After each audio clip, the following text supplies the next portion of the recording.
Seterusnya, setiap titik peluh, masa dan pengorbanan ketika bergelar tentera diabadikan sebagai satu tanggungjawab dan keprihatinan untuk mempertahankan kemerdekaan yang dikecapi sejak tahun 1957. Itu antara definisi merdeka diungkapkan beberapa bekas tentera dan komando yang berkhidmat dalam mempertahankan kedaulatan Malaysia ketika era darurat selepas negara mencapai kemerdekaan. Ikuti laporan perlu disediakan Wakil Astro Awani Kedah Abdul Hadi Cik Awang sempena sambutan kemerdekaan kali ke-63. Nur Muhammad Lawa Miah, 63 tahun, seorang bekas anggota 21 para komando kem Sungai Udang ketika menceritakan pengalaman beliau, menegaskan semangatnya dalam memperjuangkan keamanan dan kebebasan untuk nusa bangsa tidak pernah luntur walaupun lebih 30 tahun meninggalkan tugas itu. Walaupun merasai pelbagai keperitan termasuk terpaksa berjauhan dengan keluarga, kehilangan orang-orang tersayang, kekentalan jiwa seorang pejuang yang ada pada diri setiap anggota tentera, sentiasa mekar di dalam sanubari mereka. Banyak kami bekas tentera ni yang putih kaki, yang ada yang mata buta, yang cedera, yang tinggal anak-anak bini apa semua, yang jadi balu. Yang itulah yang kami nak perjuangkan juga sebagai hari ni. Walaupun kami dah berhenti, tapi semangat kami masih kekal lagi. Bagi saya tetap komando tetap.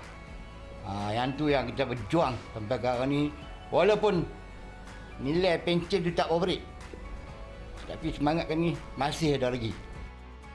Mengimbau ketika menyertai Ops Gubir Muda 1 pada tahun 1978, Nur Muhammad cacat kaki kanan akibat terkena jerangkap samar ketika membuat tinjauan bersama komando lain dalam operasi itu. Pengorbanan itu menurutnya menjadi satu langkah penting dalam membawa nikmat keamanan yang boleh dirasai seluruh rakyat Malaysia kini. Macam saya walaupun putih kaki, tapi masih orang tak ingat kata putih kaki . Masih ada lagi, seronok. Seronok pasal putih kaki atas perjuangan. Bukan putih kaki atas sebab ke di mana atau kecederaan tak. Putih kaki saya sebab perjuangan untuk menghapuskan musuh-musuh komunis-komunis, untuk nak sambutkan merdeka tak tahu tu supaya aman. Macam mana yang hari ni kita terima lah. Aman. Bagi bekas anggota 14 Melayu Kem Terendak Yahya Kamis 65 tahun, beliau mengalami kecacatan kekal pada kaki kiri selepas betisnya terkena tembakan. Manakala dua rakannya meninggal dunia dalam kejadian serang hendap oleh komunis pada 28 Mac 1979 ketika dalam perjalanan untuk menghantar bekalan makanan kepada anggota operasi. Walaupun kejadian itu menjadi antara detik hitam dalam hidupnya, ia sama sekali tidak mematahkan semangatnya untuk terus bertugas sebagai anggota tentera sebelum bersara pada tahun 1994. Semenjang saya bekerja ni, saya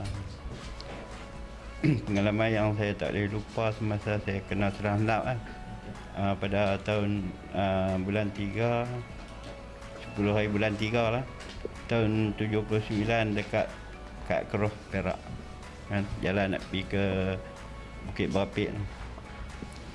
Jadi dalam serang hendap tu kami ada 6 orang, makna dua anggota meninggal lah kan, tapi 4 selamat. Ya, itulah pengalaman yang saya tak boleh lupa kan. Jadi saya dapat cedera di kaki kiri. Sampai sekarang lah kan, tak apa nak ni lah.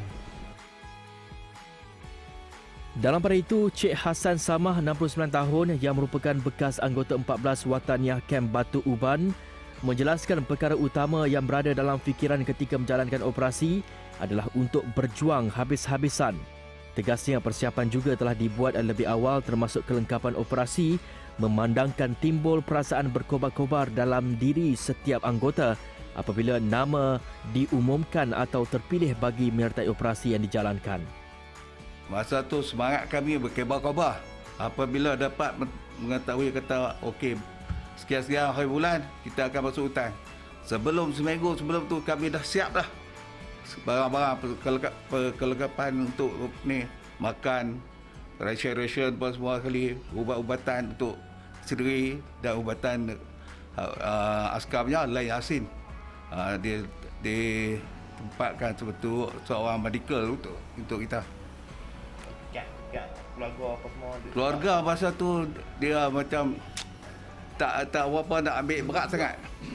Sebab kita dah beri peruntukan gaji apa semua, kita bagi potong kat depa, suruh orang perempuan urus anak-anak apa sekolah apa semua, kita tak ambil tahu dah itu.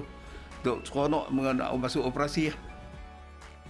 Osman Syahri, 76 tahun, bekas anggota Regimen Wataniah Kem Kepala Batas Sepula berkata, beliau mengalami kecederaan parah pada bahagian pinggang belakang selepas terkena tembakan komunis yang menyerang trak dinaikinya bersama 13 anggota lain di kawasan Gubir, Sik tahun 1976. Tembakan itu jelasnya menyebabkan peluru terbenam kira-kira 6 cm pada bahagian atas buah pinggangnya dan terpaksa bertarung nyawa kira-kira 4 jam sebelum bantuan sampai untuk membawa anggota cedera mendapatkan rawatan di hospital. Susulan itu, beliau berharap rakyat Malaysia terutamanya golongan muda menghargai pengorbanan tentera terdahulu yang sanggup menggadai nyawa bertempur dengan komunis bagi memastikan keselamatan negara terus terpelihara. Di masa ada hospital tu, fikir macam-macam lah. Yang pertama, kita mendapat cedera dan kita pun ingat hala masa depan kita lah. Tentu kita pun dah cedera, tak elok jalan pun orang kata cengek sebelah lah. Sampai sekarang lah. Yang lain pengalaman saya banyaklah tak dapat dilupakan. Kemudian saya minta harap kepada generasi muda ni tolong ni lah, banyak pada perjuangan orang yang lama-lama dulu lah, dan berjuang untuk nak menyelamatkan negeri kita daripada ancaman komunis.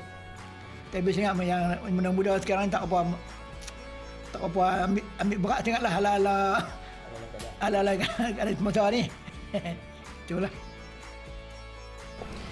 Setiap individu pastinya memiliki takrifan atau makna berbeza berkenaan apa itu erti kemerdekaan.